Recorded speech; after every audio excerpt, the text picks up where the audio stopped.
tergantung dari bagaimana pengelolaan kesehatan di negara ini. Betul? Apa ya kalau dokternya 02 terus 01 disuntik mati? Kan tidak toh. Apa ya sebaliknya begitu juga? Ya daftar, mau daftar, ya 01 atau 02 nggak bisa begitu ya toh. Masa pendaftaran dokter ditanyain situ pilihannya apa? Di sini tidak menerima 02, di sini tidak menerima 01, di sini menerimanya 007. Ya Allah, anugerahkanlah kepada kami segala kebaikan-Mu ya Allah. Anugerahkanlah agar kami termasuk orang-orang baik yang Engkau ridhoi ya Allah. Anugerahkan kami dapat bergaul dengan orang-orang baik yang Engkau cintai ya Allah. Dan jauhkanlah kami dari kelompok yang di dalamnya ada pelaku maksiat, penista agama, tidak percaya hari akhir, dan tidak membutuhkan umat Islam ya Allah. Ya Allah, kami memohon kepadamu ya Allah, agar Engkau menjadikan negeri kami Indonesia menjadi negeri yang subur, negeri yang hijau, negeri yang agama Islam jaya di dalamnya, sebagai rahmatan lil alamin, dan juga negeri yang baldatun thayyibatun wa rabbun ghafur. Ya Allah, ya Tuhan kami, jadikanlah Indonesia negeri yang aman, tenang, tentram, penuh rasa persaudaraan dalam mempertahankan kedaulatan Negara Kesatuan Republik Indonesia, sehingga rezeki-Mu akan terus mengalir sepanjang kami tetap beriman kepadamu ya Allah. Wahai yang Maha Pengasih, wahai Tuhan pemilik kekuasaan, Engkau berikan kekuasaan kepada siapapun yang Engkau kehendaki, dan Engkau cabut kekuasaan dari siapapun yang Engkau kehendaki. Engkau muliakan siapapun yang Engkau kehendaki, dan Engkau hinakan siapapun yang Engkau kehendaki. Di tangan Engkaulah segala kebajikan ya Allah. Sungguh Engkau Maha Kuasa atas segala sesuatu.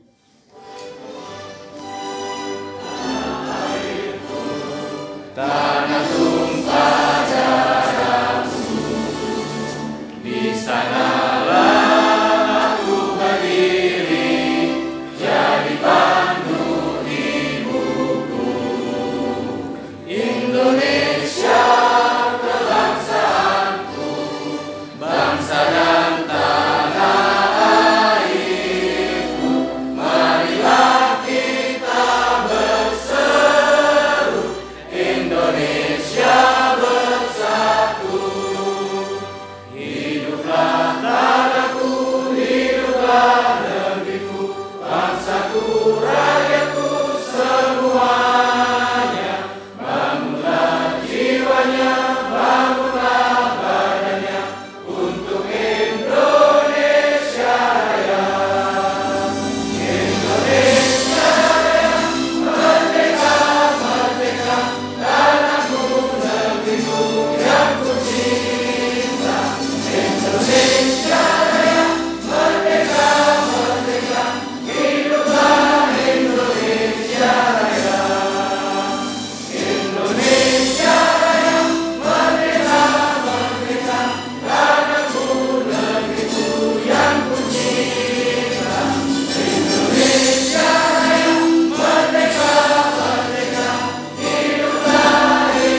kami dari kajian Jalan yang Lurus, kajian yang mengedukasi, kajian yang mencerdaskan umat untuk agar dapat kita berpikir bahwa kemajuan bangsa dan umat bangsa Indonesia ini agar lebih baik, agar lebih mendapatkan pemimpin yang lebih jujur.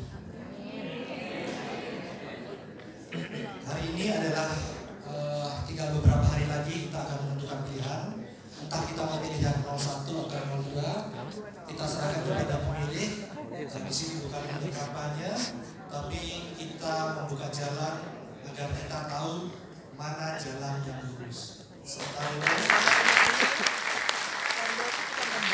kasih kepada semua saudara seperjuangan. Kami Jalan yang Lurus mengucapkan terima kasih. Assalamualaikum warahmatullahi wabarakatuh. Oke, baik, Mas Rocky kalau lihat ini ya, judulnya kan dialog problematika kesehatan, ya. Kita di sini banyak yang dokter, banyak yang juga pengguna dokter, ya, pengguna rumah sakit dan sebagainya. Kalau Mas Rocky, ini kita mau santai atau mau serius sih? Santai aja kali ya, santai ya. Mas Rocky pernah jadi pasien? Nggak ngaku juga? Ini pasti bukan pasien saya. Yang pasien saya yang di luar.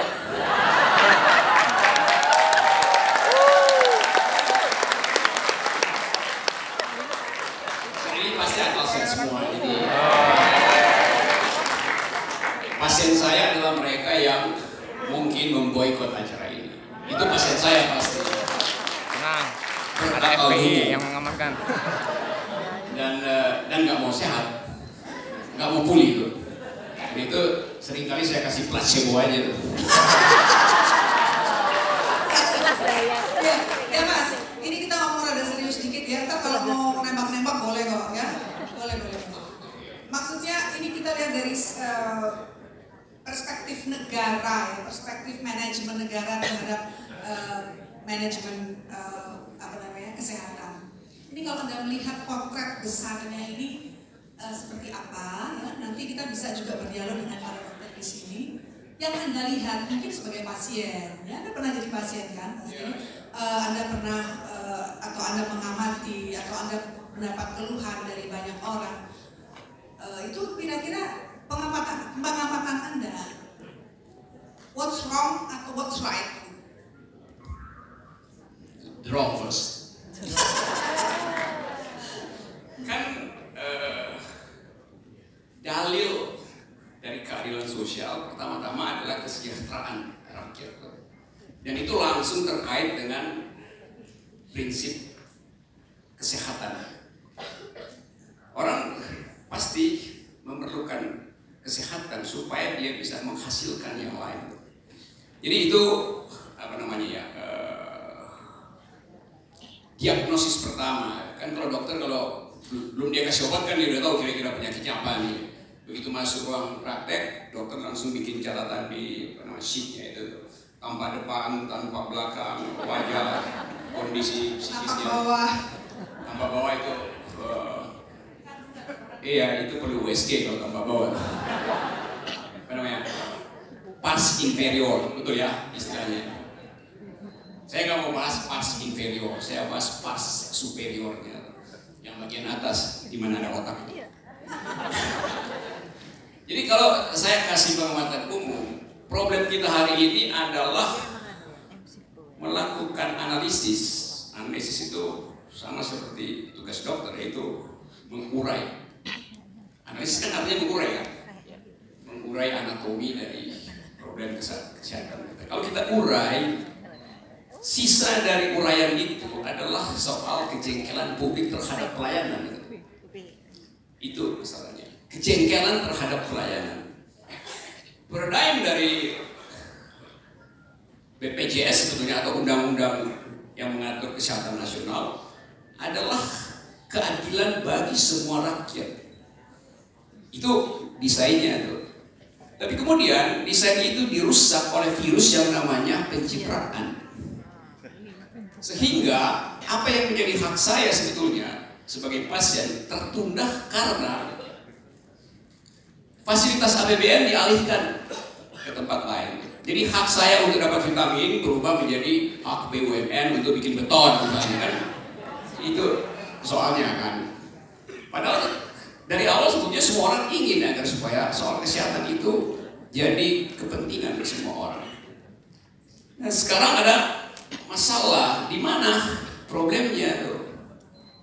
Kalau saya pakai metafor kedokteran, dari awal soal cara memelihara kesehatan ini dari 4 tahun lalu sudah dipersoalkan.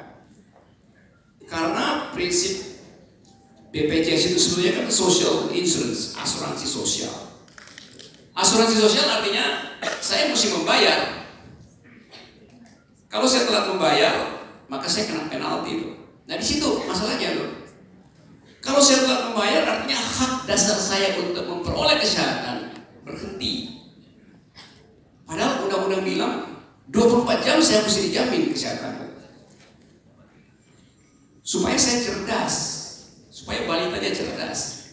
Jadi ada problem di dalam birokrasi sebetulnya tuh. Kalau misalnya saya baca banyak laporan sebagai ilustrasi misalnya. Kalau seorang anak baru lahir, terus tiba-tiba dia mengalami komplikasi bermacam-macam, dia pasti tidak akan dijamin oleh BPJS karena dia nggak didaftarkan sebagai dalam kartu keluarga, belum didaftarkan dalam kartu keluarga.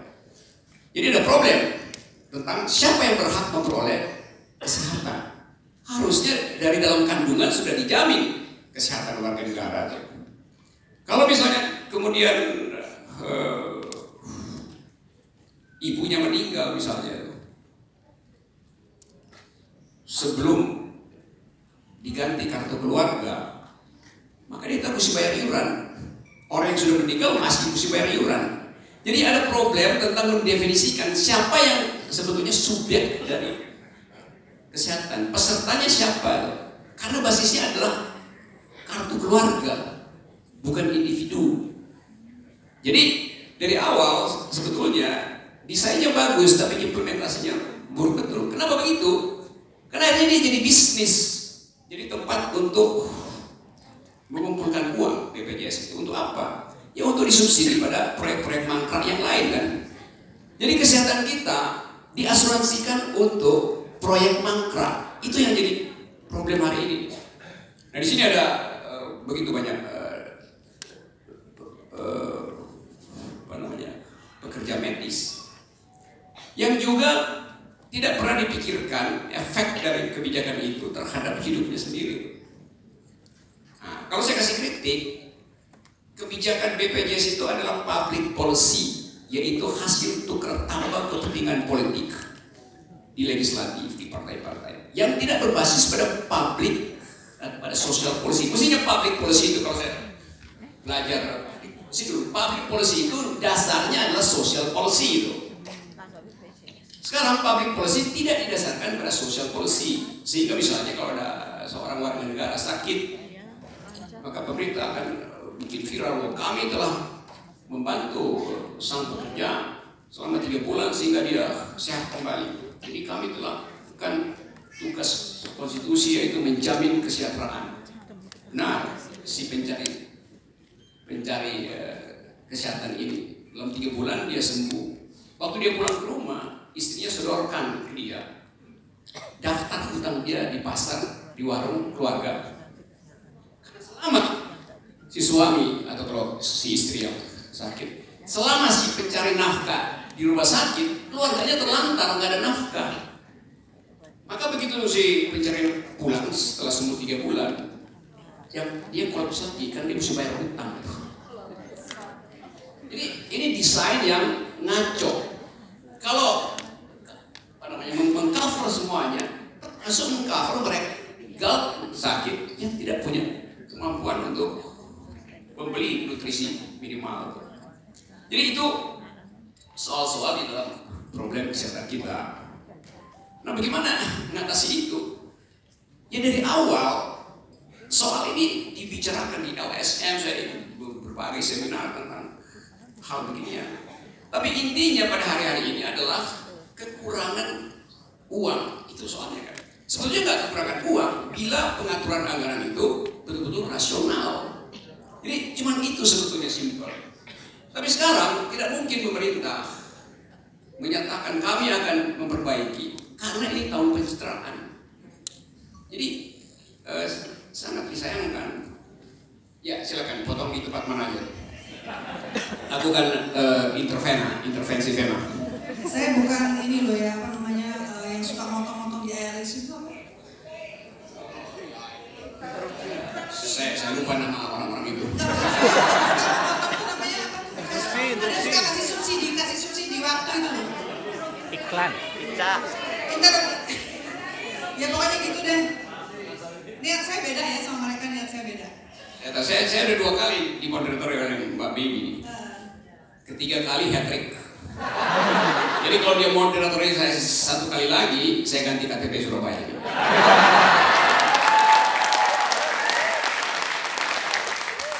Saya shock waktu itu ketika pertama kali dia bilang oh my baby, dia orang Surabaya bilang mate kon.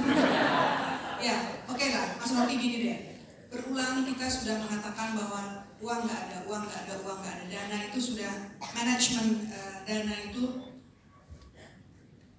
tidak tahu, kita banyak yang tidak tahu bagaimana pengelolaannya sehingga kok sampai ada dana BPJS Ketenagakerjaan pun dipakai, kemudian dana haji pun dipakai, ya seperti itulah. Ada janji untuk bikinin rumah untuk bencana pun belum terjadi, belum bikin dan sebagainya. Itu artinya seperti yang Anda bilang tadi, nggak ada uang. Ketika kita, Anda kan guru filsafat nih, ajarilah kami untuk punya wisdom. Ketika situasi seperti ini terjadi di negeri ini, di rakyat ini, di mana kita harus menghadapi semua itu kita seharusnya sebaiknya bagaimana? Sebenarnya banyak sekali hal yang bisa dibicarakan di sini tentang pendidikan kedokteran dan sebagainya. Tapi adalah yang pertama kali Anda munculkan tidak adanya uang. Maaf Bapak Dokter, Ibu Dokter, banyak yang kena belum dibayar oleh BPJS. Curhat ya. Kalau nanti gitu saya undangin Menteri Keuangan deh ke sini, ya. Curhat, ya. Nah, artinya seperti itu. Nah, bagaimana kita sebagai rakyat, ya, sebagai warga negara yang tidak ingin berontak dan tidak ingin bikin chaos, itu kita harus. Saya potong ya, saya bisa jawab langsung. Oh, kita potong-potongan. Kita apa? Bukai Samsu ya. Ini Mr. Bukai Samsu. Ingat nggak? ILC itu. Sampai sekarang saya masih penasaran kapan munculnya itu Bukai Samsu. Oke, saya tahu perkaranya itu. Itu tuh ada oath, ada sumpah Hippocrates bahwa dalam keadaan apapun layani itu. Dalam keadaan apapun layani. Tapi di balik sumpah itu ada asumsi bahwa si pelayan itu juga sehat. Sekarang kalau dokter disuruh 24 jam melayani, itu artinya separuh pasiennya pasti kena malpraktek, karena dia nggak bisa fokus lagi. Kan itu soalnya itu termasuk kesejahteraan. Jadi seringkali kita mau cari solusinya, padahal kita tahu dasarnya sederhana. Jembatan itu disebut jembatan pertama-tama kalau dia bisa menopang dirinya sendiri dulu, baru ada tronton lewat di atas. Jadi dokter itu atau petugas kesehatan harus sejahtera dulu, baru dia bisa mensejahterakan orang. Poin yang sangat sederhana. Nah, sekarang pertanyaan kenapa nggak begitu yang terjadi? Jadi kalau ditanya solusinya apa? Solusinya biasanya begini, kalau ada sel yang rusak di dalam tubuh kita, maka alam atau Tuhan memberi dia si sel ini kemampuan untuk bunuh diri itu, supaya dia nggak mengganggu sel yang lain. Dalam kedokteran kalau nggak salah namanya apoptosi. Selnya akan bunuh diri karena dia tahu diri, supaya nggak mengganggu sel-sel yang sehat.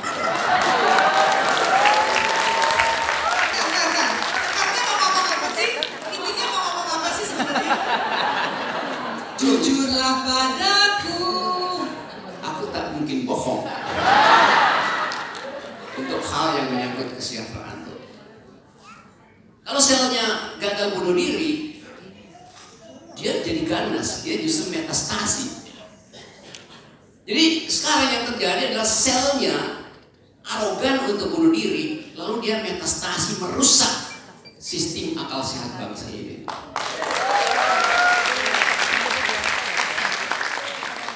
Nah kalau itu cuma sekedar soal brain damage, ya bisa diatasi dengan teknologi kedokteran. Tapi ini bukan soal gagal otak, ini gagal akal. Susah. Nah kalau gagal akal itu ada pada warga negara biasa, ya oke, bisa dimasukin sekolah, beresin sedikit.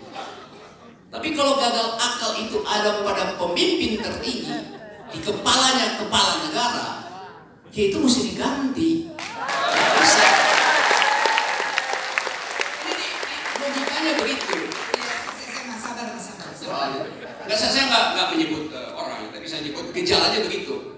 Kalau yang tertinggi gagal akal, maka nggak bisa sekedar didoakan supaya sembuh. Ini soal policy yang menyangkut nasib 200 juta manusia. Jadi ya nggak ada cara lain. Kalau dia nggak mau apoptosis daripada dia metastasis, ya mending dicarikan. Dulu saya bilang dilas aja otaknya tuh. Tapi orang yang anggap kok terlalu teknis. Ya, oke, secara etis kalau nggak mau dilas, ya ganti. Cuma itu soalnya. Okay, we got it. Actually, we got it. Okay, We got it. thanks. Yeah, everybody here, we got it. Yang saya maksud adalah, kita pindah sekarang switch ke attitude bersama. Menghadapi kondisi yang seperti ini, kita kalangan kedokteran, rumah sakit maupun kedokteran maupun dari pendidikan kedokteran, kita ini harus bagaimana? Bagaimana kita harus bergandengan tangan dalam situasi sulit seperti ini. Anda kan ahli filsafat, jadi tolong dong ajari kami untuk kita gimana? Oh, kita harus berkorban bersama sambil menunggu itu tadi ya, sambil menunggu tukang lasnya membawa otak itu, ya dibuang ke kali. Nah kita ini bagaimana menghadapi hal seperti ini? Nyerah? Enggak nyerah kan? Saya belum pernah nyerah.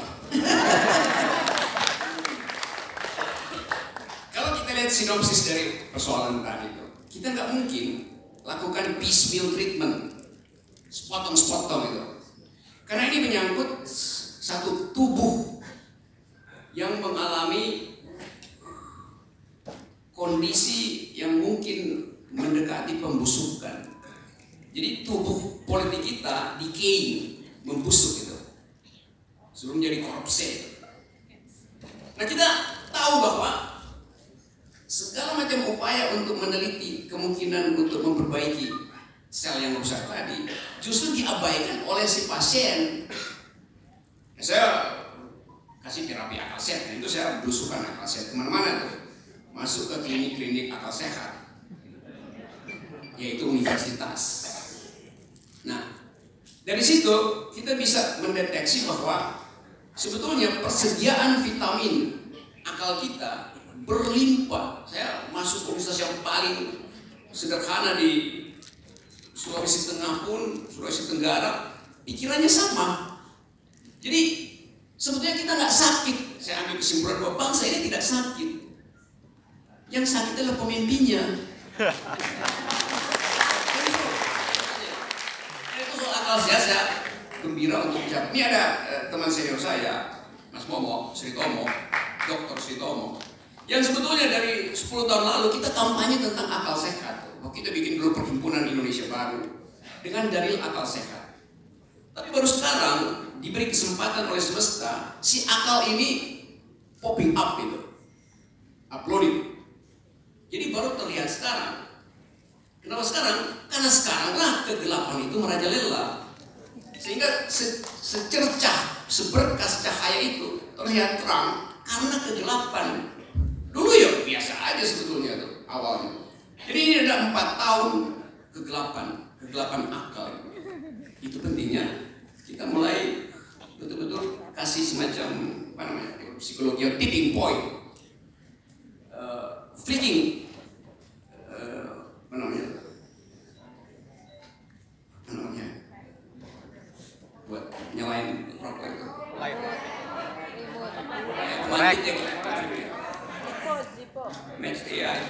Ada lagu dulu dari Alanis Morissette. Tahu Alanis Morissette?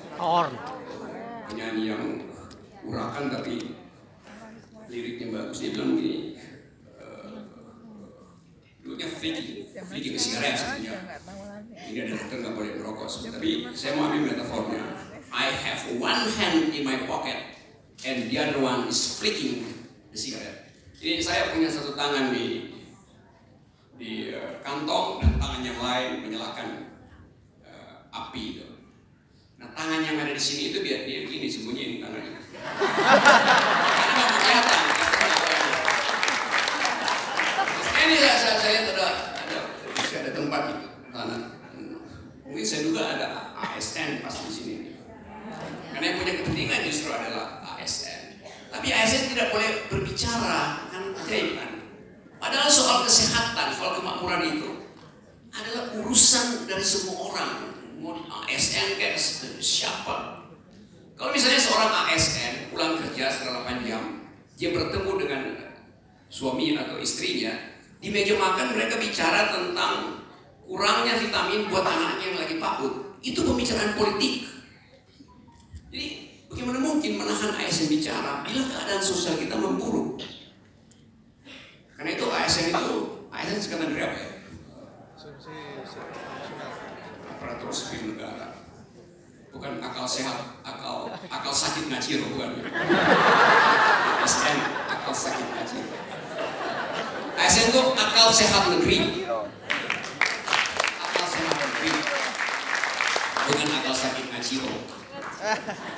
Nah, kita perlu itu untuk memberitahu bahwa kebanyakan ketakutan kita adalah bila ASN melakukan semacam countervailing force. Lalu rejim terganggu. Justru nggak terganggu. Karena ASN ini yang paling paham tentang apa yang sedang terjadi dalam birokrasi. Justru dengar suara mereka. ASN itu ya secara intuitif dia tahu ini bangsa lagi sakit apa enggak, karena mereka yang melakukan pekerjaan itu tanpa perlu stetoskop, kan dengan palpasi sederhana dia tahu ini ada problem di lambung, ada problem di ginjal. Kan itu ilmu paling dasar adalah namanya palpasi namanya. Jadi kita tidak mungkin palpasi itu begini loh, ngeraba kan, karena kalau ngerabanya pakai 2 jari cukup kan. Lo buat tahu usus buntu kan cukup pakai dari mana, dari usus turun ke sini 1 jengkal dipenjat. Kalau sakit masih usus buntu, ada sedikit usus buntu. Jadi dengan mudah kita tahu ini negeri bukan sekedar usus buntu, akalnya buntu.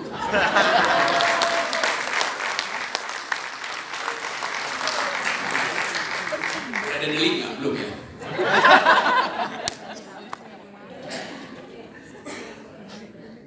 Oke, silakan kalau kita santai ya, siapa boleh langsung bicara dari. Iya. Oh sorry, saya pikir saya moderator ada. Boleh, justru kita santai kok, Mas Rocky, Dokter Rocky. Soalnya tadi profesor aja deh.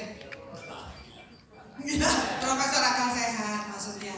Khusus bagian, dia profesor khusus bagian sini loh, bagian kepala sini, otak gitu, profesor otak. Baik, di sini banyak sekali dokter.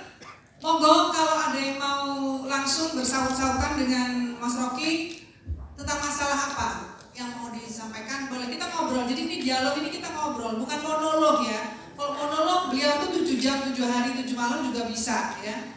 Cuman kita ini dialog, jadi monggo. Dari Prof mungkin ada masukan-masukan apa atau apa yang mau di-sharingkan atau mau ditanya apa namanya diperdebatkan boleh, karena kalau berdebat ini Mas Rocky jagonya. Monggo silakan. Loh kok tadi katanya banyak masalah, curhat disuruh ngomong bingung ya, monggo. Tolong petugas. Tolong namanya, dokter dari mana, atau mungkin kepala sekolah atau apa nggak? Saya Musa, saya seorang. Maaf, Musa. Oke. Dokter yang sedang mempublikkan. Jujur selama ini, tadi saya ketemu juga dengan yang ini. Oh, selama ini saya beranggapan bahwa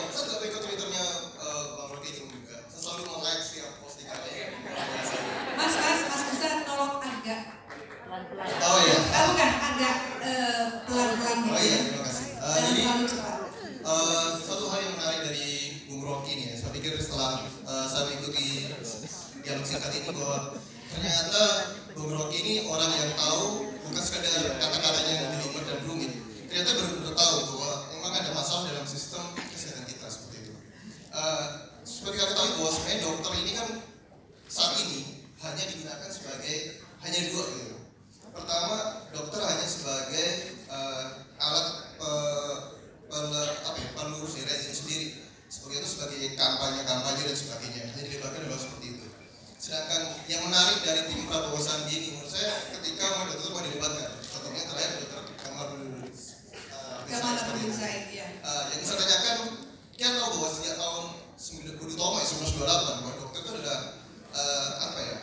trigger gitu. Bahwa setiap perubahan di negara kita adalah dokter. Awalnya dulu.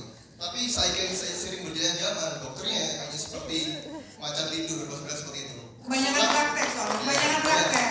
Jadi sehingga pemikiran cemerlang dokter itu nggak bisa diekspor. Malah saya yakin banget tuh bahwa dokter itu kalau bisa dianalogikan ya, salah satu dari kecerdasan yang tinggi Indonesia ini. Gitu. Dokter itu menurut saya bukan hanya sekedar dia itu pintar secara eksakta, tapi dia juga pintar secara ilmu sosial, kalau seperti itu. Dan menurut Bang Rocky ini sebagai dosen filsafat ya, apa sih penyebabnya kemunduran dari sistem pendidikan dokter kita gitu, sehingga dokter itu tidak lagi kritis seperti itu. Terus apa solusinya mungkin seperti itu? Oke. Terima kasih. Boleh nggak saya jawab satu-satu supaya saya nggak lupa? Kan masih banyak opsi. Atau dua dulu. Dua boleh. Dua ya.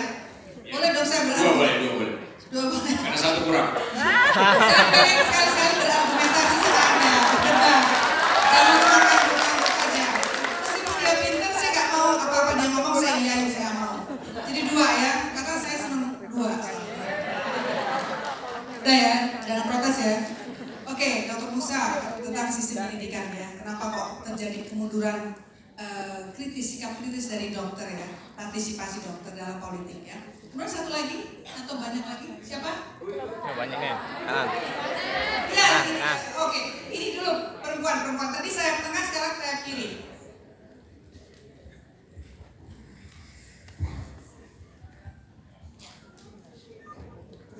Terima kasih waktunya. Gak apa-apa, ini rumah saya. Saya itu di mana Bumi.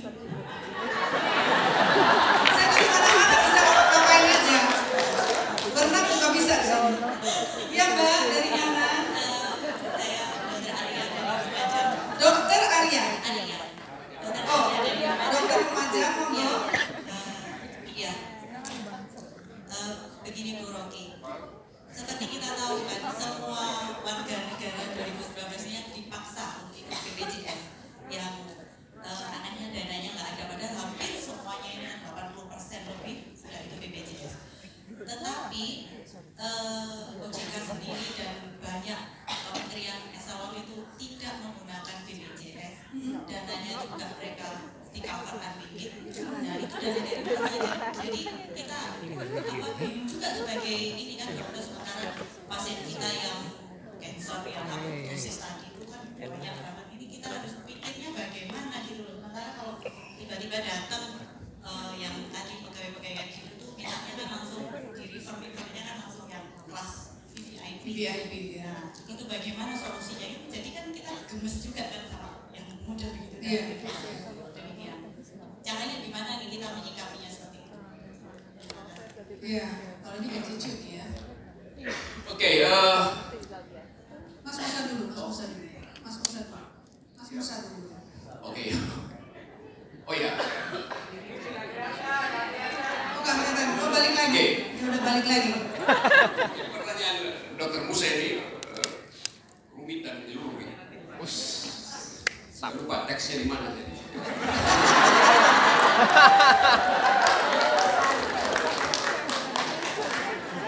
Dari sini aja lah, nggak usah pakai teks. Benar bahwa sejarah negeri ini dimodali pertama oleh para dokter. Dystopia, tempat orang bertengkar politik.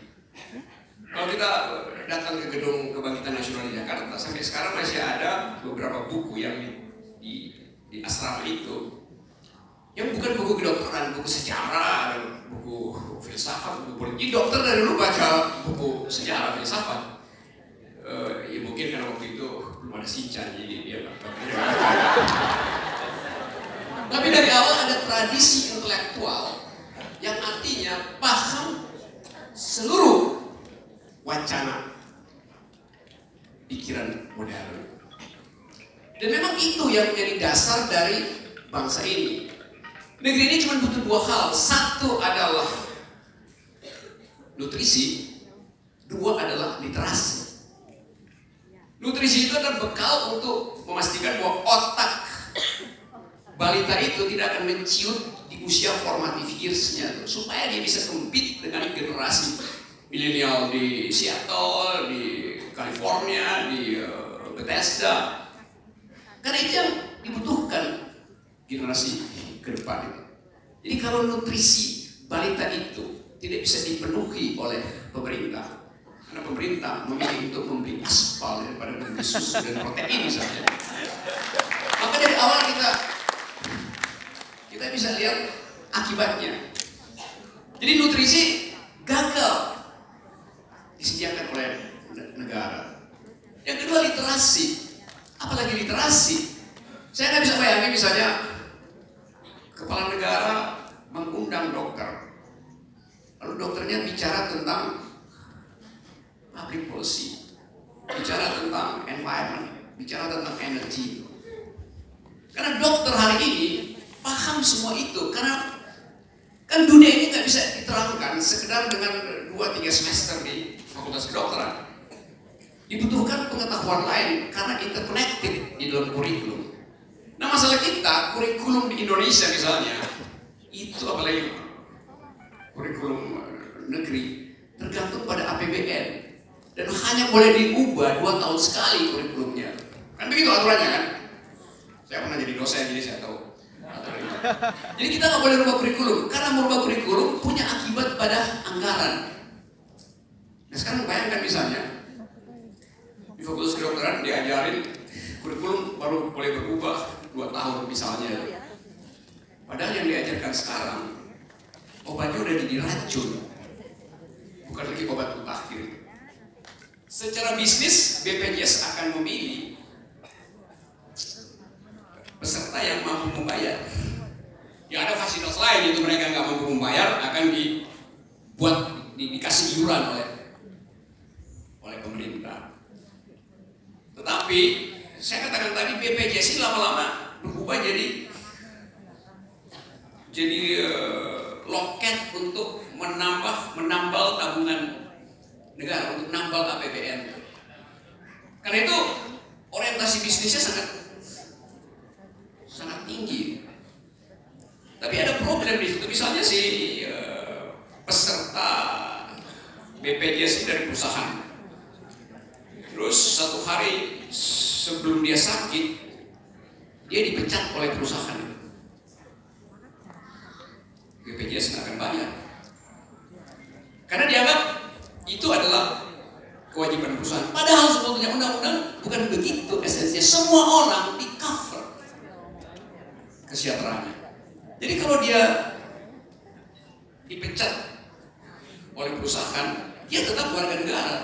Otomatis pindah haknya dari kewajiban perusahaan pada kewajiban negara, kan itu kan. Tapi itu kan.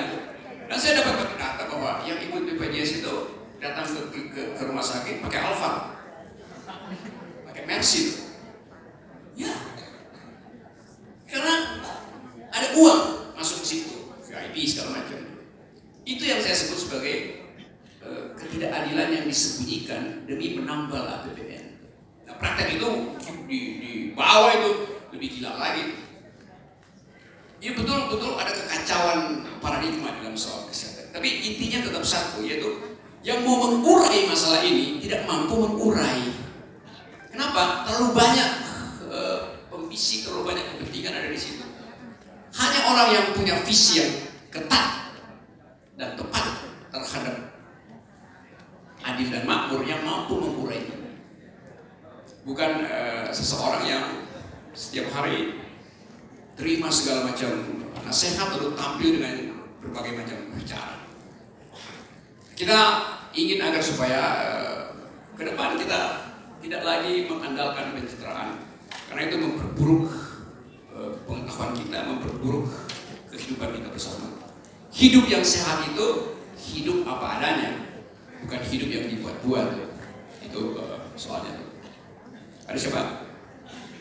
Oke, saya suruh temenin saya. Maaf, Bapak, Pak Sandi sudah datang? Baik, oke.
Tujuannya kan untuk meratakan kesehatan, artinya semua orang yang dia dari miskin, dia bisa berobat dengan mendapatkan fasilitas yang sama.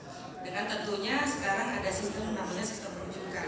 Tapi menurut saya sistem rujukan itu kayaknya tidak menjadi tujuannya untuk untuk kualitas kesehatan kurang tercapai, karena banyak pasien-pasien menumpuk di tipe B atau tipe C, sedangkan si pasien ini butuh segera penanganan untuk kualitas hidupnya.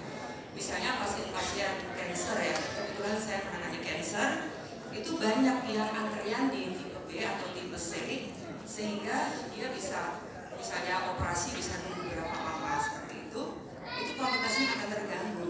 Jadi saya minta pendapat Pak Sandi sebagai insya Allah calon presiden kita, wakil presiden, wakil presiden maaf, dan juga Pak Rocky sebagai pemerhati politik dengan akal sehat.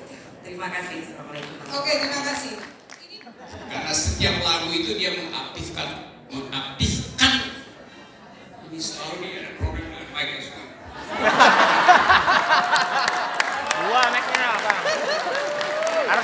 Bang. Setiap kali kita bernyanyi, diaktifkanlah seluruh hormon kegembiraan. Setelah kita nyanyi, kita banjir dopamin, adrenalin naik, bahkan namanya hormon oksitosinnya tiba-tiba meledak. Apalagi setelah sandi masuk, kita dapat semacam suasana kegembiraan. Ada pepatah Yunani bilang, qui bene cantat bis orat. Siapa yang bernyanyi dia berdoa 2 kali loh. Apalagi berdoa dan bernyanyi, itu artinya masa depan. Nah, kita hari ini ingin memastikan bahwa tadi pertanyaannya tadi soal efektif tidaknya administrasi BPJS. Saya mengerti itu. Dan itu terutama, Anda benar tadi, itu ada bias gender sebetulnya di dalam undang-undang itu atau dalam aturan BPJS. Misalnya seorang perempuan yang trauma karena pemerkosaan, dia belum disebut berhak dapat BPJS karena trauma itu jadi soal yang lain di dalam aturan itu. Padahal dia mengalami trauma, dia berhak dapat BPJS.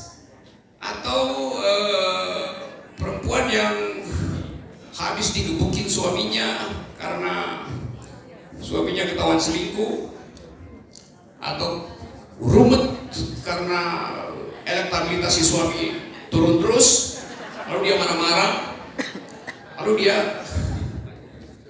ceraikan. Luka pada si perempuan baru didaftarkan misalnya sebulan ke depan, tapi suami udah putuskan cerai, maka dia diganti kartu keluarga dengan istri baru. Akibatnya si istri pertama tadi tidak akan dijamin oleh BPJS karena udah dikeluarkan dari kartu keluarga.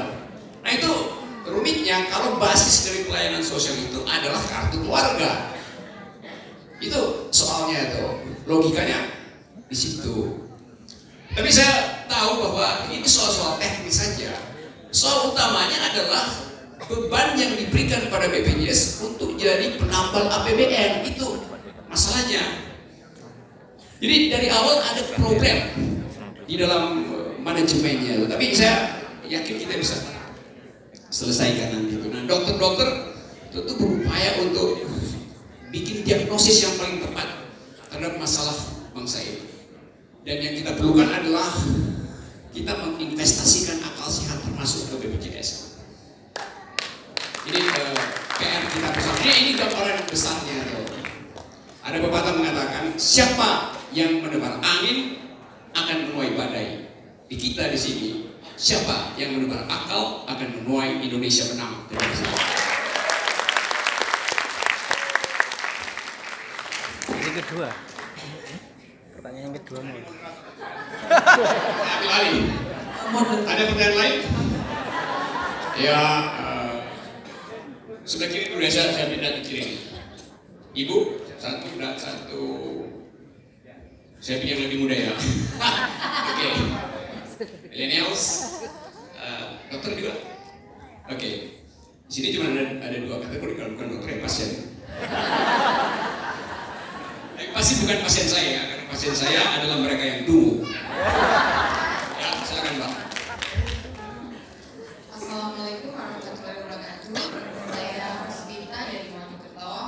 Saya seorang paramedis di sebuah desa terpencil, memang daerahnya terbatas.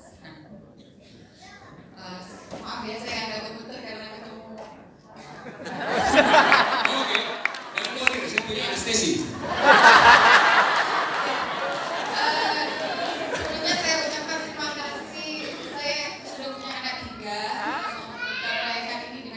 Justru gue bener tau. Saya ucapkan terima kasih ke Dr. Nurdin Akbar yang sudah 3 kali nolongin saya free. Dr. Nurdin Akbar. Ya, makasih. Permasalahan saya di desa, saya menempatkan di desa itu selama 11 tahun. 11 tahun dengan keadaan kesehatan di situ itu bidan di desa waktu itu beberapa tahun itu tidak ada. Saya 11 tahun di situ, saya yakin mulai dari nol karena saya juga pernah susah. Di situ saya terima fotokopi KK, KTP pun saya bisa melayani warga saya. Tapi karena berjalannya waktu, ada orang yang something mungkin yang sekarang lagi ngetrend. Sebenarnya anggaran desa di situ itu ya memang ada berapa persen untuk kesehatan. Kadang kita untuk stok obat itu sebenarnya banyak yang kurang. Karena saya di situ alhamdulillah dengan KK, KTP, fotokopi, maaf kita sekarang lagi ngetrend dengan fotokopi aja kita bisa melayani. Di situ kita sering lah, karena saya terinspirasi dengan Dokter Akbar ya. Saya melahirkan 3 kali dikasih free dengan ekonomi saya waktu itu lagi turun. Dan saat itu saya juga sering lah subsidi tanpa orang tahu sudah saya subsidi. Tapi di situ dengan kebijakan politik dari orang di desa yang mempunyai dekat dengan kekuasaan,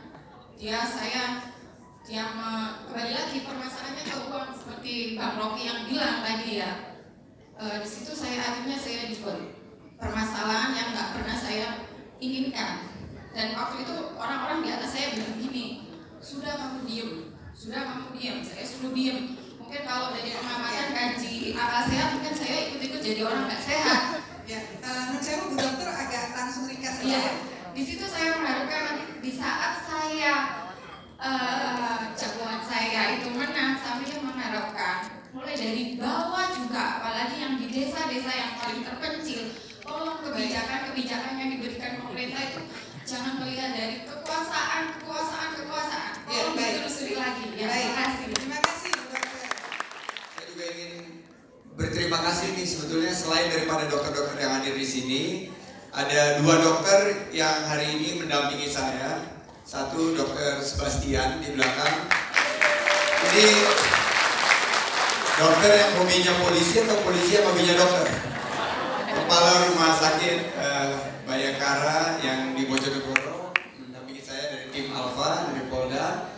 Dan Dokter Vina. Dokter Vina nih, ini udah 6 bulan keluar masuk 180 hari lebih, 1175 titik mengelilingi saya. Dokter-dokter saya terima kasih. Terlebih Allah memberikan kesehatan dan dijaga terus kesehatannya sama Pak Dokter dan Bu Dokter di sini. Hari ini tentunya spesial sekali karena di Surabaya ada Pak Rocky Gerung. Jarang banget saya sharing satu stage sama beliau. Tapi ini merupakan kesempatan kita untuk menempatkan kembali common sense menurut saya, akal sehat. Karena common sense itu agak langka di Republik ini sekarang. Hal yang sangat mendasar sekali itu, misalnya nih saya cerita nih, problematika kita, ini sebelum ke problematika kesehatan, tapi problematika tentang cara kita berpikir. Seorang petani bawang merah, Sukhan, menyatakan bahwa dia, dan sambil menangis, itu kita siarkan di dalam, karena media jarang yang meliput saya taruh di Instagram saya. Beliau menyatakan bahwa sekarang kebijakan pemerintah diperlukan hadir untuk para petani. Seandainya petani itu panen, harganya sekarang anjlok. Banyak produk-produk pangan yang diimpor. Nah itu dia sampaikan, dia sampai menangis karena dia berhutang di bank. Dia nanamnya bawang, manennya hutang. Itu yang dia sampaikan. Dan saya dengan semangat memberikan satu kesempatan untuk masyarakat Indonesia yang lain mendengar apa yang dilakukan oleh para elit. Para elit bukannya mampu untuk menghadirkan satu diskursus atau dialektika untuk menyelesaikan permasalahan harga bahan pangan yang anjlok untuk para petani, tapi yang dikerjakan adalah justru menghantam kredibilitas sang petani tersebut. Common sense. Common sense kita menghadirkan suatunya solusi, tapi mereka menuduh bahwa itu adalah settingan. Menuduh itu adalah sandiwara. Padahal common sense, akal sehatnya, diskursusnya harusnya tentang bagaimana kebijakan tentang petani tersebut. Tapi kita disibukkan dengan satu drama yang luar biasa. Ya, Nora itu an understatement ya menurut saya. Nora itu sangat sopan tapi memuakkan menurut saya. Sehingga akhirnya pasuhannya ini tidak diselesaikan masalahnya dan hilang dalam 2-3 hari dalam sebuah keonaran yang sangat luar biasa. Nah, saya ingin masalah kesehatan ini juga kita pikirkan terlepas dari proses politik. Karena tadi sudah kita nyanyikan hadapi dengan senyuman. Masalah-masalah yang ada ini tentunya kita harus hadirkan solusinya. 175 titik kunjungan saya sudah datang di berbagai wilayah Indonesia. Hampir 30%-nya di Jawa Timur. Jadi masalah di Mojokerto. Tadi Ibu yang di Mojokerto sudah menyampaikan, nanti pertanyaannya secara spesifik akan disampaikan saya juga didampingi oleh Dr. Edi yang ikut membantu menjadi notulen dari Jaspadi ya, Jaringan Sehat Prabowo Sandi. Ini kumpulannya, permasalahannya bukan hanya masalah BPJS saja, tapi petugas kesehatan juga curhat, antrian pasien panjang, dokter dan para medis berjibaku dengan begitu banyak regulasi yang membingungkan, sama seperti tadi Ibu calon anggota legislatif yang sampaikan. Saya tidak perlu mengulang.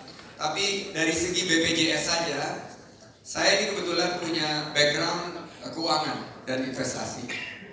Saya sudah bisa memprediksi pasti akan defisit dan pasti harus ditambal oleh negara, karena jangan sampai defisit tersebut mengakibatkan BPJS-nya berhutang kepada rumah sakit.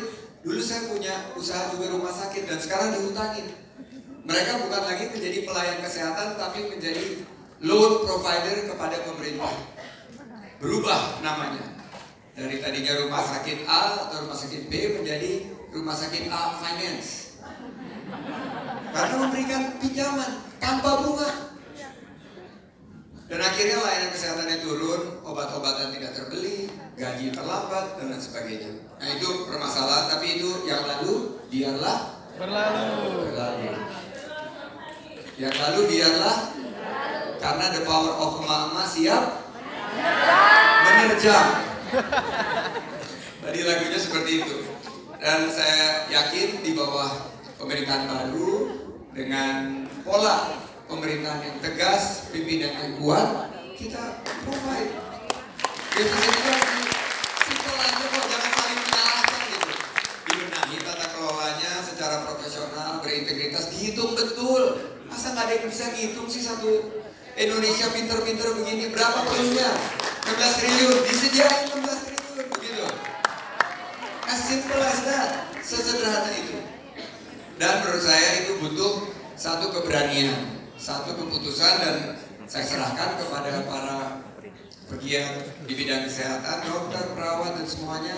Keputusan itu ada di kita semua tanggal 17 April nanti 2019. Siapkah kita berjuang? Siapkah kita memenangkan akal sehat? Kita perbaiki tata kelola BPJS. Kita jangan jadikan ini beban rakyat. Berikutnya, apa yang menjadi pembanding diferensiasi daripada Prabowo Sandi? Kita ingin mendorong lebih banyak program-program promotif preventif. Kenapa saya tiap hari mungkin udah pada bosan ngeliatin saya menampilkan lari pagi kemarin di Bojonegoro, senam sama ibu-ibu di Pekalongan, sampai baret-baret tangannya dicakarin sama ibu-ibu. Tapi itu adalah bagian daripada endorfin yang keluar kalau kita berolahraga. Dan itu adalah bagian daripada promotif preventif. Karena kalau kita terus seperti ini rehabilitatif dan kuratif, akhirnya kita nggak akan mampu. Kita tidak akan mampu menyediakan layanan kesehatan model apapun juga. Tadi ada bicara mengenai kanker. Kalau kita tidak mulai gaya hidup sehat, akan sulit sekali. Banyak sekali permasalahan. Tadi sudah ada beberapa pertanyaan yang saya kumpulkan. Nanti di penghujung kita coba diskusikan. Mulai dari pendidikan dokter, mungkin mulai dari ketersediaan dokter di puskesmas. Bagaimana dokter-dokter di tempat yang terpencil. Bagaimana juga para perawat, bidan. Harus juga dipikirkan juga saya datang di Sinjai, Sulawesi Selatan. 3 km sebelum hotel saya itu para perawat yang bekerja sebagai relawan sosial itu menginginkan satu perubahan dan menitipkan amanah itu kepada kita semua, bahwa kesehatan ke depan harus lebih baik. Bangsa ini kalau maju harus benahi masalah kesehatan. Dan saya senang ini jadi topik ketiga dan saya ingin mendapatkan masukan sekaligus juga pertanyaan. Menurut saya di ruangan ini sebetulnya lebih banyak masukan, karena dokter-dokter yang sudah pinter ini sebetulnya sudah bisa memetakan apa sih solusinya. Tapi bagaimana Prabowo Sandi, kita akan tegas. Kita akan pastikan pemerintahan yang kuat dengan pemerintahan yang tegas, dengan pemimpin yang memastikan bahwa keberpihakannya itu kepada rakyat. Ada satu yang quotation yang perlu saya garis bawahi, bahwa menurut beliau BPJS ini sedang berperan sebagai penambal APBN. Saya sangat setuju dan saya ingin menyediakan angka-angkanya. Nah, saya melakukan Kalau nggak cukup panjang silakan Pak, ya, dibacakan. Ya. Jadi yang pertama, iuran yang dikolekting oleh BPJS itu sekitar 74 triliun pada tahun 2017. 74 triliun. Kemudian yang dari non PBI itu 48 triliun lebih. Artinya rakyat menyumbang 65% dari iuran yang dikolekting dari masyarakat. Nah, peran pemerintah berapa? Peran pemerintah adalah PBI. PBI-nya hanya sekitar 25 triliun. Bagaimana bisa Pak Jokowi kemarin mengatakan saya sudah menyelesaikan tugas saya, 25 triliun ini sudah saya bayar. Loh, saya membayar 48 triliun Pak, Bapak 25 aja sudah teriak-teriak. Suatu ironi di negara kita, ironi akal sehat. Kemudian, apakah betul tidak ada duit? Undang-Undang Nomor 36 tahun 2009 kalau saya tidak salah, pasal 171 ayat 1 mengamanahkan 5% Pak Sandi dari APBN ini harus dialokasikan ke kesehatan. Itu kalau kita hitung-hitung pada tahun 2019 ini nanti kita punya APBN 2.400 triliun. 5% itu kan angkanya 120 triliun. 120 triliun, tolong dicatat ini. Nah, kalau kemudian defisit itu hanya 16 triliun, itu uang receh Pak. Kemana uang kami gitu ya? Jadi Bang Rocky Gerung dengan tegasnya, dengan pukulan-telaknya dibelikan aspal. Itu yang jadi problem. Jadi politik anggaran ini sudah nggak benar. Kemudian apa dampaknya? Quality, Pak Sandi. Apa indikatornya? Indikatornya adalah medical tourism. Entah ini coincident, atau atau ada hubungannya, saya nggak tahu. Konsil Medical Tourism Malaysia dengan bangganya dia mengatakan 2015-2016 kami mencapai peak kunjungan medical tourism di Penang. 60%-nya orang Indonesia. Lalu kemudian survei, kenapa orang Indonesia 60% itu pergi medical tourism ke sana? Dia bilang seeking a better quality service. Emangnya kita enggak gitu ya? Emangnya kita enggak punya? Kenapa harus yang disebut better health service itu ada di Penang? Dan yang celakanya lagi, better quality service di bidang kesehatan ini bisa didapat dengan harga murah. Bagaimana dengan kita? Untuk mencapai kualitas yang sama, kita harus merogoh kocek yang lebih banyak. Nama saya Nikma, lengkapnya Nikma Sagra. Kebetulan saat ini saya meskipun seorang dokter, saya bekerja sebagai relawan. Saya diamanai sebagai Ketua RGP Jawa Timur.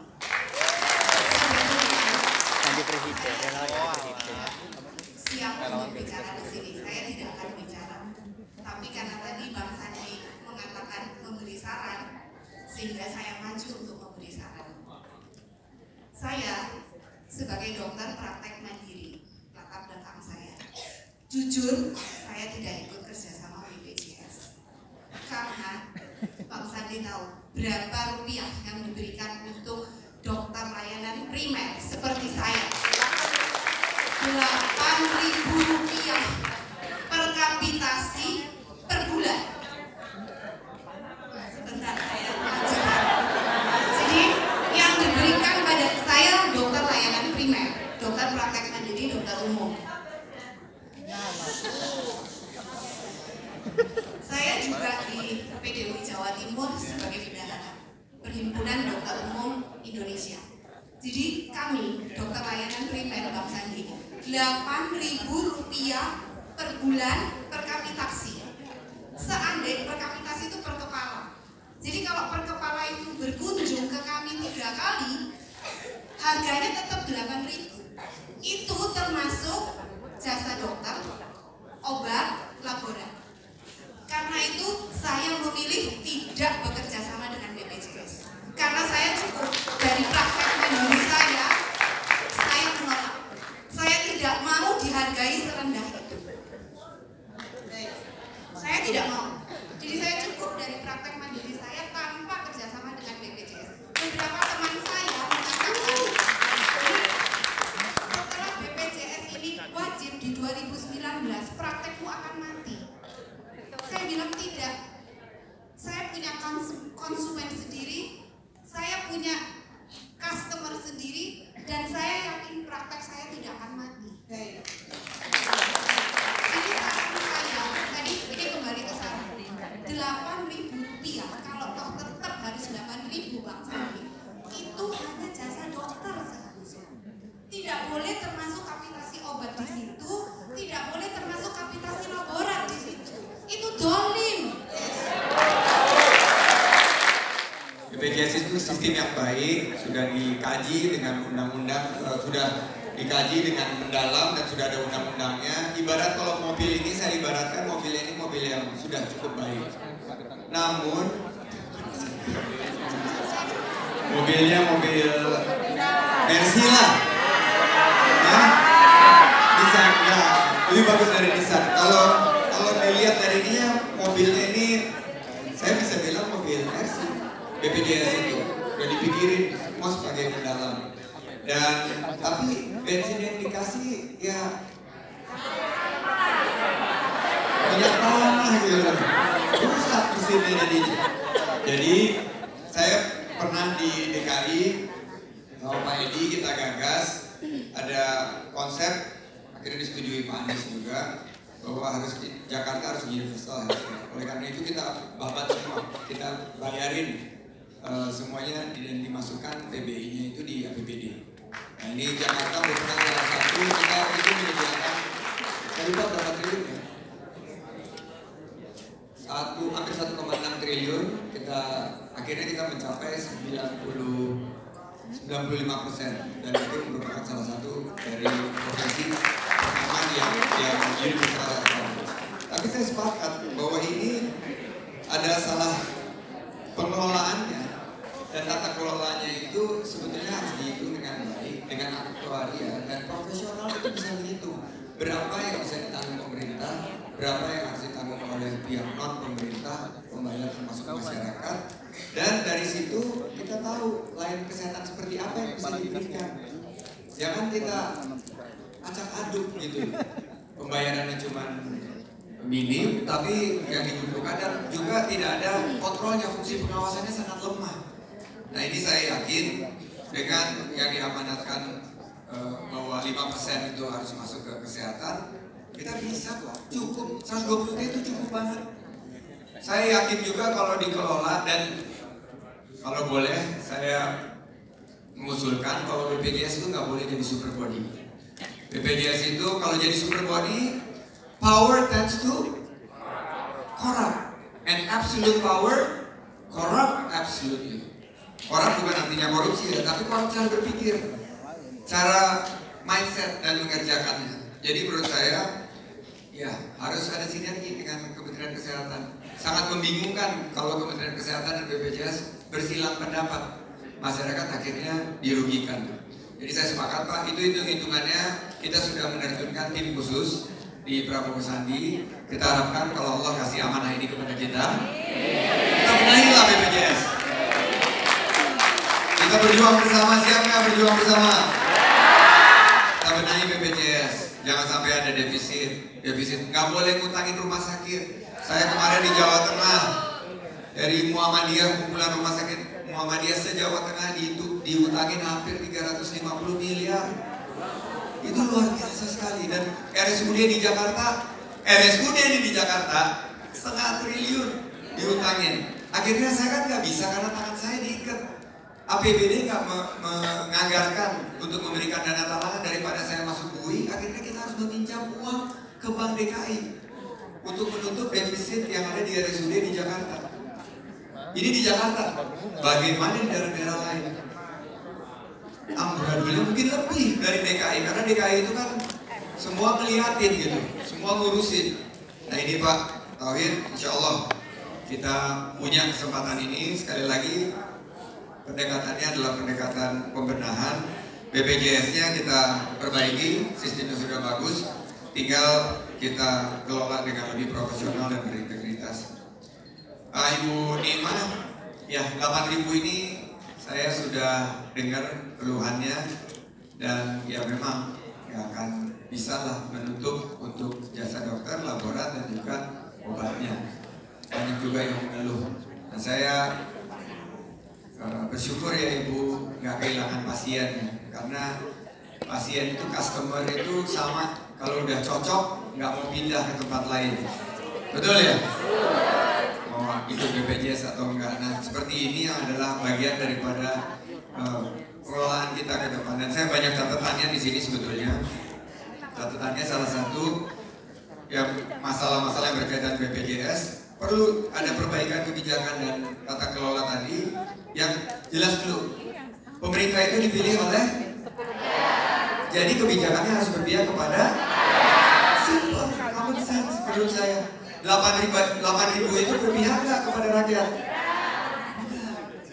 Zolim itu katanya. Dan doanya orang zolim itu jabat. Berdoa Bu, tanggal 17 April doanya apa? Tanggal 17 2019 apa doanya? Ganti presiden. 8.000-nya naik Bu. Yang mau ganti presiden angkat tangan coba. Yang mau 8.000-nya naik angkat tangan. Yang mau dua-duanya angkat tangan. Ya itu, sama takbir. Ya banyak sekali masalah, tapi kita harus berpihak kepada masyarakat dan kesehatan dan rumah sakit. Karena rumah sakit itu yang sudah menjadi, apalagi rumah sakit swasta, ini kan dia membantu menyediakan layanan kesehatan masyarakat on behalf of pemerintah. Karena kan mestinya pemerintah yang menyediakan ini, swasta membantu. Of course they make profit. Mungkin dia ada untungnya juga, tapi tidak boleh kita zolim kepada mereka dengan tidak membayar kewajibannya karena perbedaan tata kelola dan lain sebagainya. Jadi intinya mengenai BPJS, itu memang BPJS itu Pak berdampak kalau kita lihat secara global, dia kan berkaitan dengan kepentingan masyarakat kecil dan juga terutama para dokter. Hanya sampai tunggu-tunggu mana saja para dokter dan para petugas kesehatan pendapatannya itu tidak seimbang waktu diperhitungkan di BPJS itu. Sehingga kalau kita melihat apa yang disampaikan Pak tadi, kesejahteraan orang yang petugas-petugasnya harus diperhatikan. Sehingga saya kira saya mungkin sudah senior dari adik-adik dokter-dokter, saya sudah 1 tahun lagi mau pensiun. Saya pikir mengenai BPJS ini jangan dihentikan Pak. Bagus, bisa katakan Pak Sandi tadi bagus, hanya perlu pembenahan yang banyak sekali yang perlu diubah. Di mana saya melihat jangan dana yang terkumpul itu dipakai untuk yang lain, harus fokus di situ. Saya dengar tadi sampai ke aspal kemana itu tidak boleh. Kemudian tolong diperhitungkan yang baik mengenai petugas kesehatan ini perlu, karena di mana-mana kita lihat rumah sakit di daerah semua itu mau itu. Dan ini tadi Bapak sudah menyampaikan bahwa ikhlas apa menyampaikan itu kalau jadi terpilih jadi amanah. Saya pikir ini harus dilaksanakan dengan baik Pak. Mengenai BPJS ini, kemudian ada teman kita tadi memang tidak bisa dikelola langsung oleh Bapak Presiden, harus dibawanya kementerian.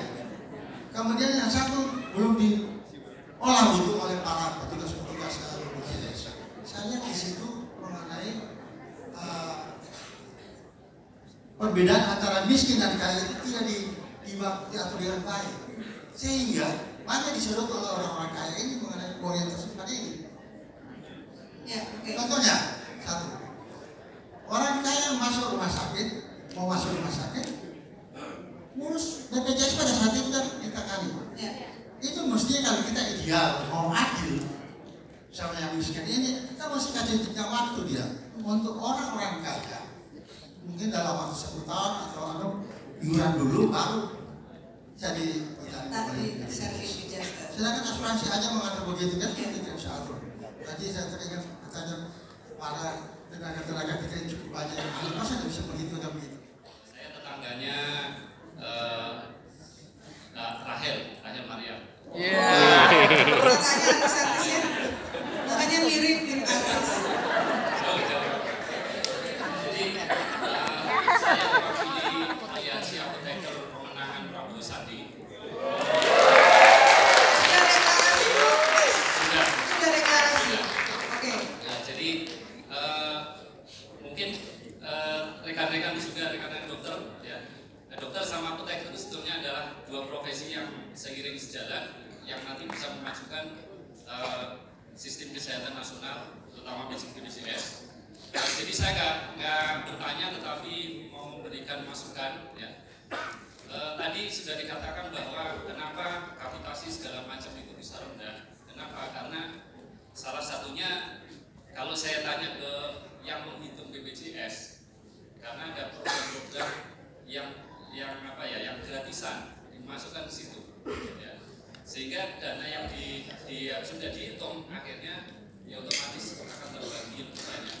Tapi itu saya rasa perlu diklarifikasi datanya. Tapi kalau mau klarifikasi itu pasti yang lebih seperti saya pasti siap. Kemudian yang kedua, Bang Sandi mungkin sama dengan saya, orang yang efisien pasti, karena memang BPJS masih bagus. Jadi dari sekian komponen biaya tadi itu ada kapitasi, tenaga kesehatan, kemudian juga ada obat tentunya.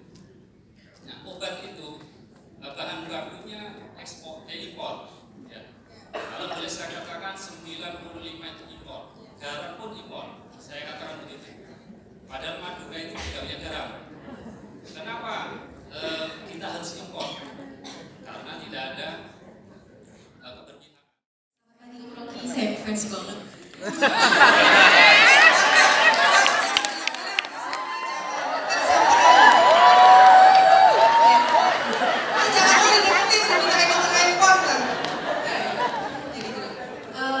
Nama saya Dr. Santi. Saya kebetulan sedang mengambil program pendidikan spesialis anestesi sebetulnya. Saya mau potong dulu sebenarnya. Jadi iya, saya tahu. Tapi sudah cek.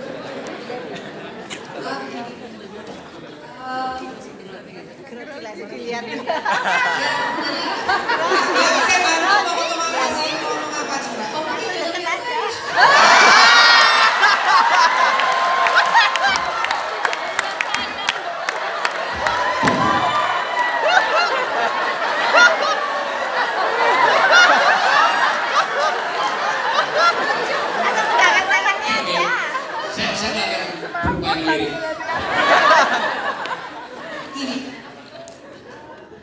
Mungkin pernah Bangsa mengenai WKDS, jadi wajib kerja dokter spesialis. Di situ saya hampir lulus nih, lulus. Jadi deg-degan, saya nanti akan ditempatkan di mana? 2 bulan yang lalu saya mendapatkan tugas untuk membius di daerah Natuna. Mungkin pernah mendengar, Natuna adalah pulau kecil di perbatasan Indonesia dan Vietnam. Di sana jalannya sangat indah, Om. Jalannya sangat indah sekali dengan pemandangan yang sangat indah juga, dengan pantai dan jalan aspal yang sangat halus. Namun yang saya hadapi di sana dengan jumlah operasi yang selama 1 bulan saya mendapatkan 100 pasien untuk dibius. Namun sampai 2 bulan ini jasa medis yang diberikan belum ada. Kembali lagi kepada mengenai BPJS. Sebenarnya, jadi di sana bukan hanya saya yang tidak mendapatkan jasa medis, namun perawat-perawat saya yang sudah bersedia ditempatkan di daerah yang sangat-sangat terpencil itu 2 bulan tidak mendapatkan gaji sama sekali. Jadi yang saya tanyakan, apakah yang pertama, bagaimana langkah nyata, langkah konkret dari Bang Sandi dan juga mungkin dari Bang Rocky untuk mengenai problematika cabut marut dari BPJS yang kita hadapi sekarang? Mbak rawat, jangan om Mbak. Oh iya. Masih muda, belum atau mas gitu loh. Iya Om Rocky.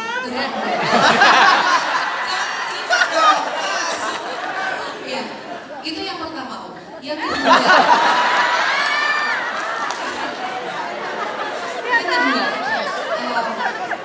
bagaimanakah, apakah tidak ada solusi lain selain nanti kita harus menjalankan sebuah wajib kerja, sebuah pemaksaan yang mungkin ada beberapa yang ikhlas, tapi setelah saya bersekolah mungkin hampir 5 tahun dengan biaya sendiri yang saya harus bayar ke universitas yang tidak kecil menurut kami, apakah kita tetap harus menjalankan sebuah program pemerintah untuk ditempatkan di daerah-daerah terpencil dengan imbalan maupun kesejahteraan yang belum memadai. Langsung menyangkut harkat seseorang sebetulnya. Kalau 8.000 yang Anda dapat, itu artinya Anda nggak bisa kasih tips pada perawat. Kalau perawat nggak dapat tips, artinya anak si perawat itu nggak ada uang jajan besok pagi itu. Kalau si anak nggak punya uang jajan, artinya dia kekurangan nutrisi kecil setiap hari. Jadi itu rantai pikiran yang memang mesti dibongkar itu. Nah kalau dokter dipaksa terus untuk 100 pasien, kalau dokter bedah nanti buat jahit lipatan perut yang 14 lapis cuma 7 yang dia jahit. Bukan infeksi, karena fokusnya nggak ada itu. Lalu kita berharap ada dokter spesialis yang nggak bisa bayar biayanya mahal. Jadi ini satu rantaian problem yang memang mesti diselesaikan, bukan dengan bedah otak. Bedah otak kalau ada meningitis itu bisa diterapi, tapi ini soalnya bukan otak, ini soal akal. Virusnya namanya ngacorisis, ngaciosis. Iya.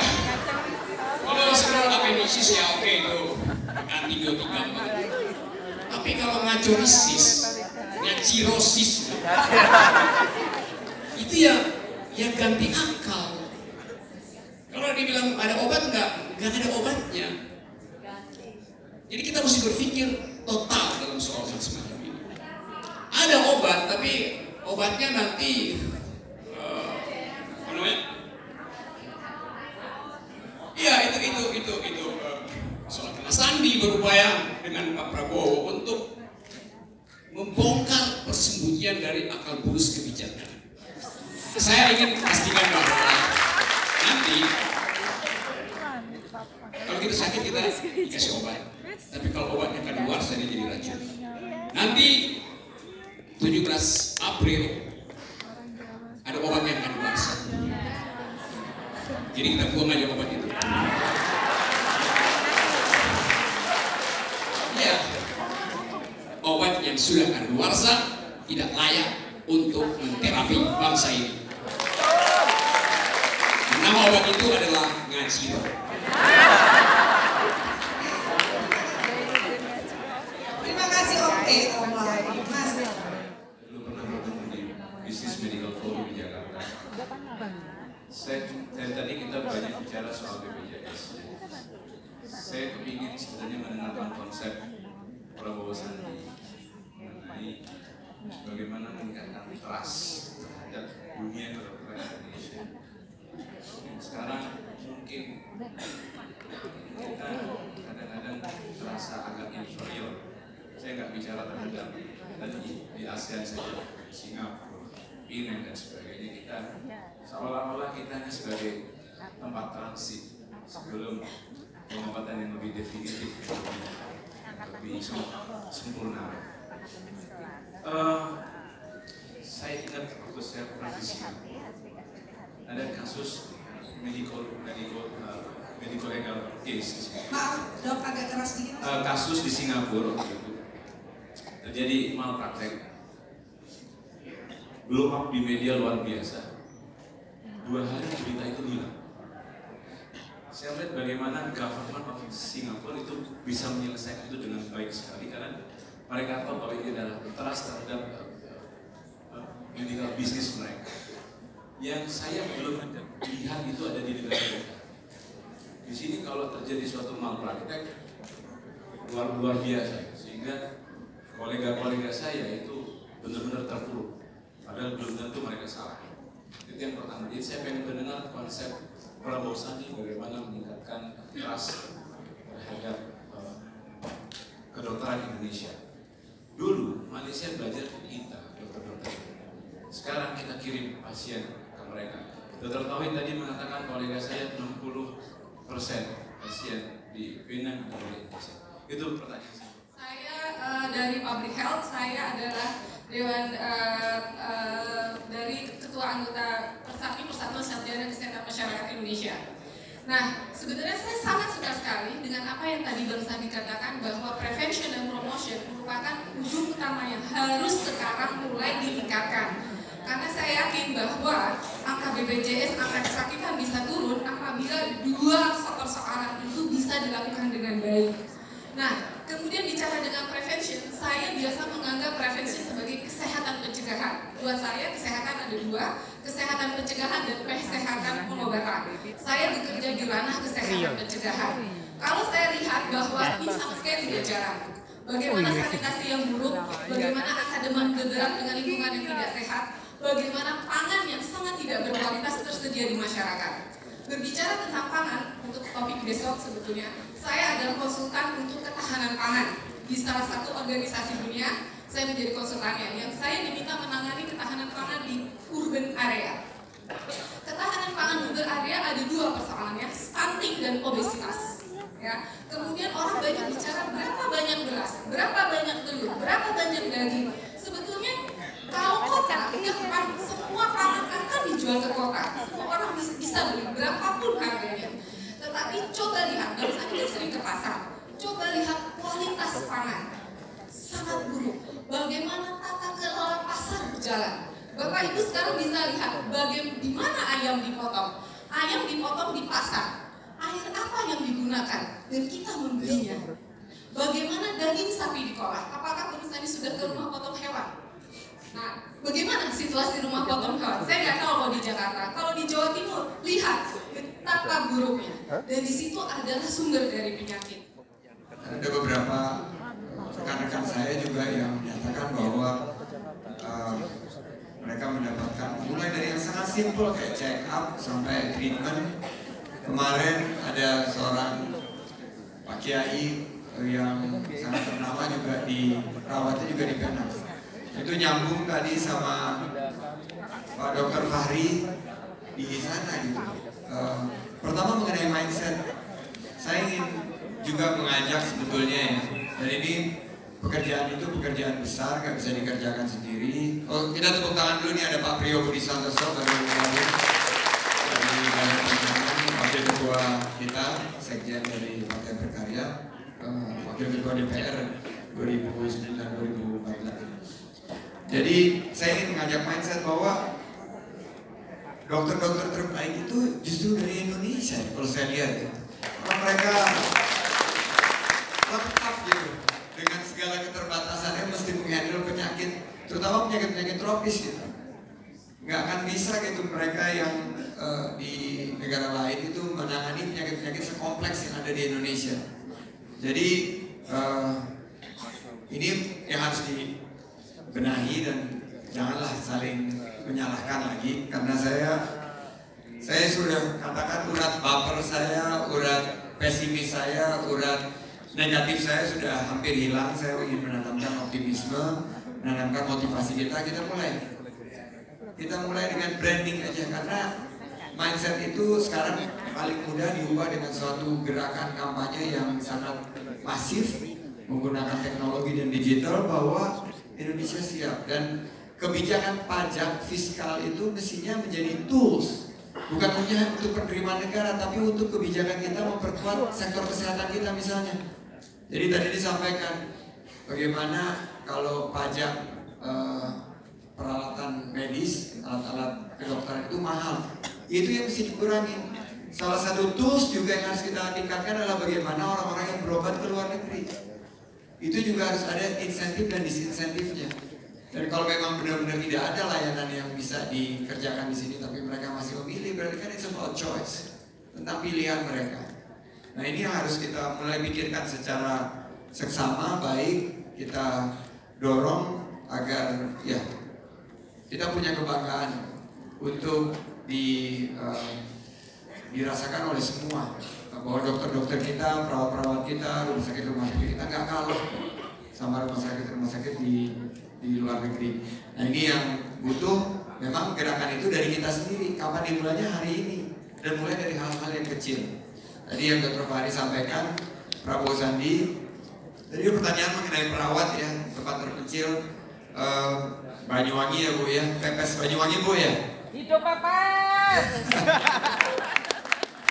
Pepes ini bukan nama jenis makanan ya, Bu Dokter. Pak Dokter, Pepes itu singkatan dari Partai Emak-Emak Prabowo Sandi. Namanya Pepes. Ada Bodi juga, Permak Bodi. Ada nggak di sini Permak Bodi? Persatuan Emak-Emak Prabowo Sandi, Permak Bodi. Kita pikir udah buat operasi lipetan perut dan lain sebagainya. Bahasa Yunani ada istilah mayotiketekne. Dalam bahasa Inggris artinya midwifery. Jadi tugas filsafat adalah membantu melahirkan akal sehat. Seperti seorang bidan yang membantu melahirkan bayi. Dokter juga begitu. Itu upaya untuk membantu melahirkan generasi baru dengan pengetahuan, dengan kesehatan. Jadi saya senang selalu karena ada harapan untuk menghasilkan yang baru nanti. Nah, kita tahu bahwa selama 4 tahun obat yang tersedia di negeri ini ternyata racun. Karena itu nanti 17 April kita ganti obat supaya kita jadi rakyat yang sehat. Oke, menggunakan luasa ganti, itu aja ya. Terima kasih sekali lagi. Surabaya selalu surplus pikiran, dan bila saya kumpulkan IQ di ruangan ini, itu pasti berlebih untuk menuntun akal sehat bangsa ini. Terima kasih.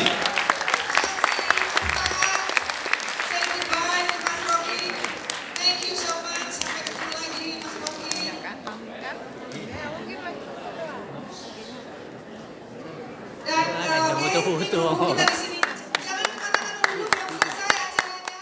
Bismillahirrahmanirrahim. Kami yang penuh harap dan penuh keinginan kepada Paslon 2 untuk memimpin kita menuju ke jalan yang lurus, jalan Indonesia baru. Terima kasih Dr. Doni, dan terima kasih Ibu Dr. Dewi. Dan tadi Dr. Heri, saya juga sebetulnya ada di note saya, tapi karena banyak sekali pertanyaannya, salah satu yang ingin saya kembangkan adalah industri obat-obatan dan industri vaksin di sini dengan investasi, karena pasarnya ada di sini, betul nggak? Kita ada 250 juta, 262 juta rakyat Indonesia mengkonsumsi obat-obatan. Kenapa kita semuanya harus impor? Dan ribuan apoteker. Ribuan apoteker, kita bisa. Tapi kemarin kita, walaupun dalam closed sessions, petinggi-petinggi pimpinan pabrik obat yang besar itu mengeluh banyak diutangi sama pemerintah. Nah ini lagi kembali lagi ke permasalahannya, balik lagi ke akar permasalahan undang-undang yang tadi disampaikan. Jadi Pak Eri, kita insya Allah kita akan kembangkan industri obat-obatan dalam negeri. Kita akan beri insentif luar biasa banyaknya. Kenapa? Karena kita tidak ingin value uang kita ke luar negeri. Bangsa ini bisa kok. Bisa. Tinggal mau atau tidak. Yes. Sama siapa di sini? Siap berjuang. Siap. Bismillah. Terima kasih masukannya. tanggal 17 Maret mudah-mudahan didoakan akan kelancaran dalam sesi debat calon wakil presiden di topik kesehatan. Terima kasih, sukses untuk semua.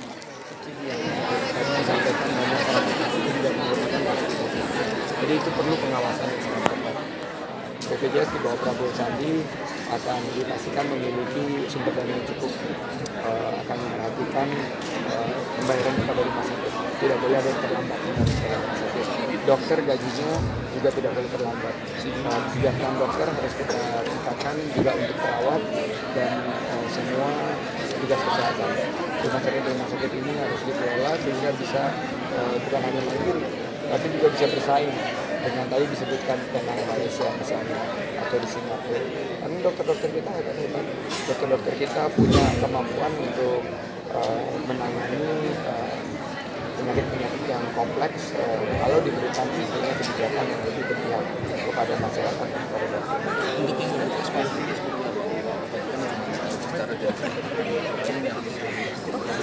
pertama defisit 16 triliun untuk konkret. Memastikan jangan terjadi lagi ke depan. Perhitungannya harus dengan faktorial yang dan dengan pendekatan keuangan yang sangat-sangat presisi. Jadi jangan sampai ada perlambatan. Begitu juga rumah sakit ditanya 3-4 bulan itu sangat meningkatkan. Itu konkret. Konkretnya lagi adalah kesejahteraan dokter, itu juga konkret. Kesejahteraan perawat itu juga konkret. Jadi kita bicara hal yang sangat konkret. Jadi kesehatan masyarakat harus diprioritaskan, itu juga konkret. Dan kita pastikan jangan sampai nanti ada salah menyalahkan bahwa ini bukan tanggung jawab presiden, itu konkret. Dari BPJS di bawah presiden. Ke depan kita harus lihat apakah ini direvisi di bawah presiden. Itu konkret. Kita ada bicara konkret 12 kali. Karena pertanyaan adalah pertanyaan konkret. Pengembangan vaksin itu tadi gimana? Pengembangan vaksin kita akan bangun industri. Karena yang dibutuhkan adalah insentif, misalnya bukan juga pendekatan kemudahan perizinan untuk